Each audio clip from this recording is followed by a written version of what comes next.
আসসালামু আলাইকুম ওয়া রাহমাতুল্লাহ।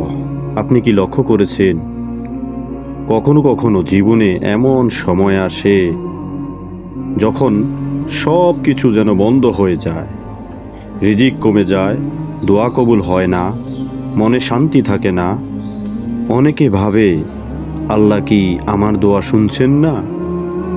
কিন্তু ইসলাম আমাদের এমন একটি আমল শিখিয়েছে, যা করলে আকাশ থেকে বৃষ্টি নামে, রিজিক বাড়ে, সমস্যা দূর হয়, আর আল্লাহর রহমত নেমে আসে। আজকের ভিডিওতে আমরা জানব সেই অবিশ্বাস্য শক্তি, সেই অবিশ্বাস্য দোয়া। ভিডিওটি শেষ পর্যন্ত দেখুন, কারণ হয়তো এই ছোট আমলই আপনার জীবনের বড় পরিবর্তন আনতে পারে। ইস্তিগফার। ইস্তিগফার কি? ইস্তিগফার মানে হলো আল্লাহর কাছে ক্ষমা চাওয়া।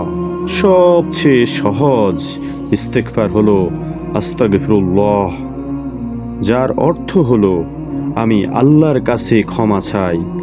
মাত্র 3-4টা শব্দ, কিন্তু এর শক্তি অবিশ্বাস্য। কুরআনে ইস্তিগফারের আশ্চর্য প্রতিশ্রুতি দেয়া হয়েছিল। কুরআনে আল্লাহ পাক বলেন সূরা নূহে 12 নম্বর আয়াতে, তোমরা তোমাদের রবের কাছে ক্ষমা চাও, নিশ্চয়ই তিনি অত্যন্ত ক্ষমাশীল। তিনি আকাশ থেকে প্রচুর বৃষ্টি পাঠাবেন, তোমাদের ধন সম্পদ ও সন্তান বৃদ্ধি করবেন। দেখুন, ইস্তিগফারের মাধ্যমে আল্লাহ দেন রিজিক, সন্তান, বরকত, রহমত। হাদিসে এই ইস্তিগফারের শক্তি সম্পর্কে রাসূল সাল্লাল্লাহু আলাইহি ওয়াসাল্লাম বলেন, যে ব্যক্তি বেশি বেশি ইস্তিগফার করে, আল্লাহ তার জন্য প্রতিটি দুঃখ থেকে মুক্তির পথ তৈরি করেন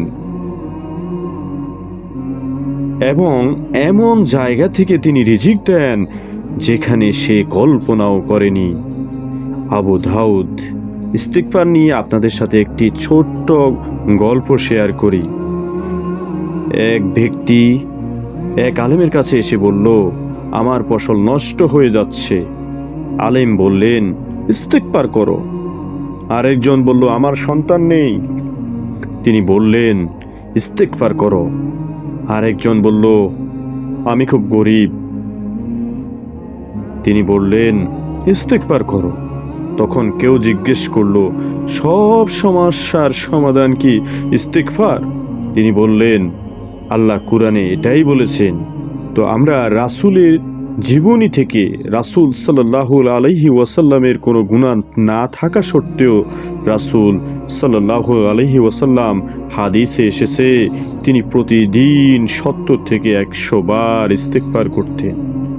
ভাবুন, যার কোনো গুনাহই নেই, তিনি যদি এত ইস্তিগফার করেন, তাহলে আমরা যারা গুনায় এত বেশি জর্জরিত, তাদের কতবার ইস্তিগফার পড়তে হবে? আপনি চাইলে আজ থেকে শুরু করতে পারেন। প্রতিদিন 100 বার, 200 বার, 300 বার বা দিনে 1000 বার পড়তে বেশি একটা সময় লাগার কথা নয়। আস্তাগফিরুল্লাহ, আস্তাগফিরুল্লাহ, আস্তাগফিরুল্লাহ। এইভাবে আমরা প্রতি সেকেন্ডে একবার করে পড়তে পারি। অনেক আলেম বলেন, যে ব্যক্তি নিয়মিত ইস্তিগফার করে, তার জীবনে আশ্চর্য পরিবর্তন আসে। তো আপনি দিনে কতবার ইস্তিগফার পড়তে চান বা কতবার পড়ার নিয়ত করেছেন, তা এই ভিডিওর কমেন্টে লিখে যান।